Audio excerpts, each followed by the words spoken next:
I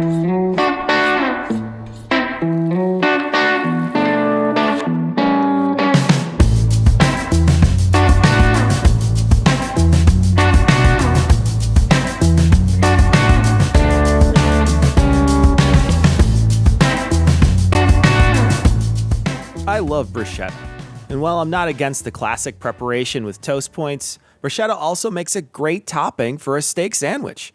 And that's what I'm going to show you today. So this dish really only has three components: the bruschetta, the steak, and the rolls. Now you can make your own rolls if you like, but I bought some par-baked ciabatta rolls that work really well.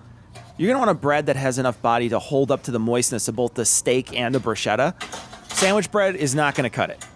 The steak, of course, can be cooked on a grill or sauteed on a stove, but I like to sous vide this cut of meat. The steak is going to stay juicy, cooked medium rare in the sous vide, and I'll only really have to sear it very quickly. So let's get started. I'm going to salt and pepper the steak.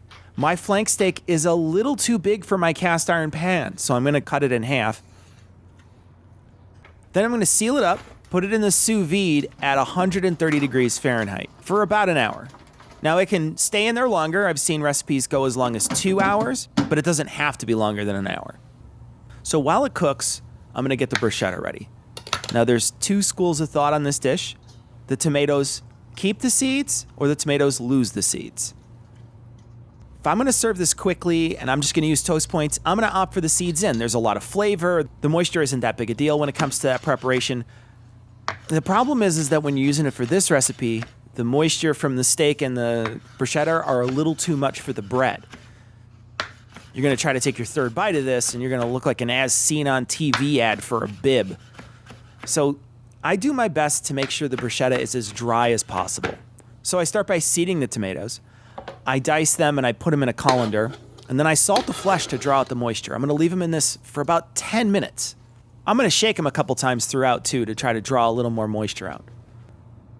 So I'm using about a pound of tomatoes here. So all the quantities I give you, you can then scale up per pound of tomatoes that you use.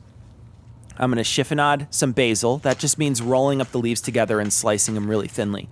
I'm going to use 10 leaves in this recipe. I'm going to dice a little red onion. It's going to be about a tablespoon of diced red onion per tomato for this. So I'm using 3 tablespoons. I'm going to add a little balsamic vinegar, about a tablespoon. And then when you do this, you want to add 3 times as much olive oil. So I'm going to add 3 tablespoons of olive oil. Once the meat's cooked in the sous vide for about an hour, take it out and let it sit for 10 minutes in the bag. It's going to let some of the juices reabsorb into the meat. Take the meat out of the bag and pat it dry. Salt and pepper it again, and then sear it in a very hot pan on your stovetop or on a grill. I don't have a grill in my condo, so I get a cast iron pan on my induction stove, just ripping hot, and I sear both sides. I only leave it on for about a minute to a minute and a half each side. It's fully cooked all the way through, so I'm just getting it brown on the outside. Once it's done cooking, I let the meat rest on a cutting board for 5 to 10 minutes.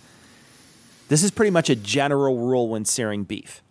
If you cut into it too quickly, after it's cooked, the juices inside are all going to seep out. The proteins, right after it's been cooked and right after it gets taken off the heat, are really tight, and they'll basically wring your steak out. So just wait a minute or two. Now, you have to cut this against the bias. Flank steak has these long fibers running down the length of it, and you have to mechanically tenderize the meat or else it's going to be too chewy. So you have to cut against the grain, against those fibers. So perpendicular to the grain. It should be pretty easy to see where the grain is on the meat.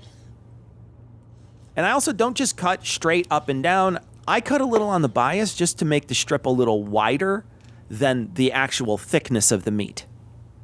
Pile up your steak on a bun, add your bruschetta, and enjoy.